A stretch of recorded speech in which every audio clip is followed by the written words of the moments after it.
And so to pivot a little bit and let's talk about what the next steps are, right, with building the groundswell. And the hot topic now is ballot access. So on episode 6, the last one, I spoke with volunteers Keelan and Mikey, and they both tend to lean libertarian.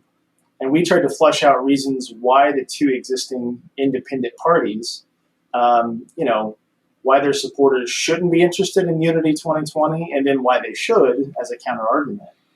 So how do you two think we're going to continue to spark that interest among those groups, in a way that proves why we should join forces, but it also doesn't ruin all of their hard work for their two groups?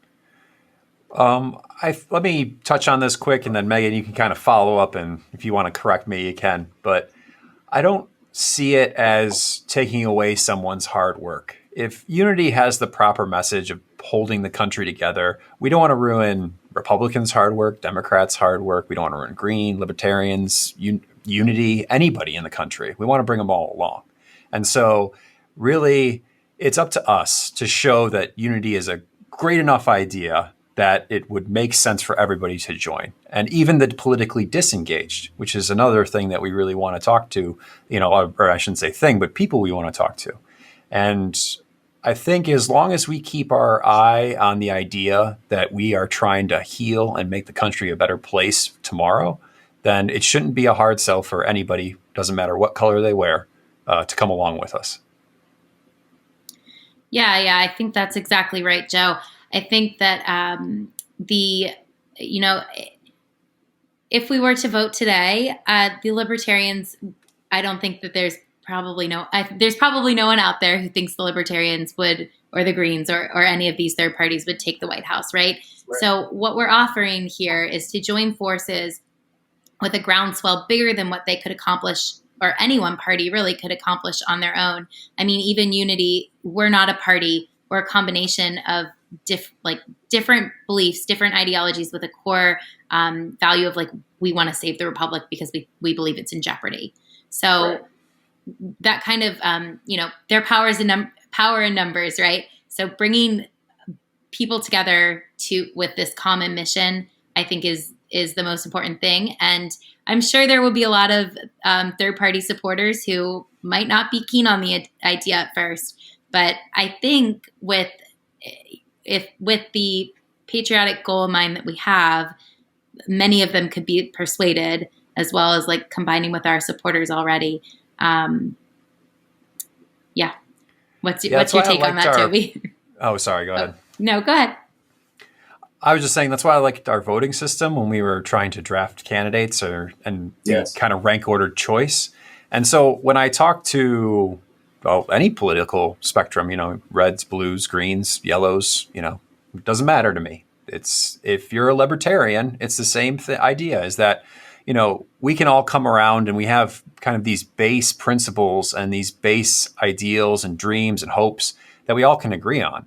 And even though we might not agree on what the top thing or our most important thing to us would be, we can agree on that base level stuff. And that can go for candidates too. And I think that's the real pitch. I know Brett was in talks with Joe Jorgensen over the weekend. And I really think that's what he was trying to hit on, and not really, ruin anybody's hard work, but more bring everybody together to coalesce all the hard work. For sure. Agreed. And go ahead, Megan. I think that it's in any third party's best interest to get a Unity ticket into the White House. Unity, a big part of our mission is to really offer the public a choice other than this two-party system that we're seeing today. And just getting that kind of corruption out of the government, it would be huge for any third party in the future. We, as Joe mentioned, we held a ranked choice vote for our Unity primary. We would certainly advocate for ranked choice voting from the Oval. That's something that many third parties support and would actually, I think, serve them well in the future. Just having the support of a Unity groundswell would do a lot for their party in the future as well. I think, and you know what, even in the immediate, there's a lot of positions to be filled once a ticket takes the White House, and if a third party were to extend ballot access to us, I'm sure that we would be able to negotiate something as far as other positions go down the line. Well, I don't know about filling roles, but what I do know is that if we have a co-party or a generalized unification type system in the executive branch, president doesn't stop there. Think of all the positions. It doesn't matter if they're where they come from, or if they're a third party or a main party. You could pick the best of the best to run the country, to help heal the country. And so the shackles come off on all of our potential. And that includes bringing the best and the brightest ideas from the Greens or the Libertarians as well.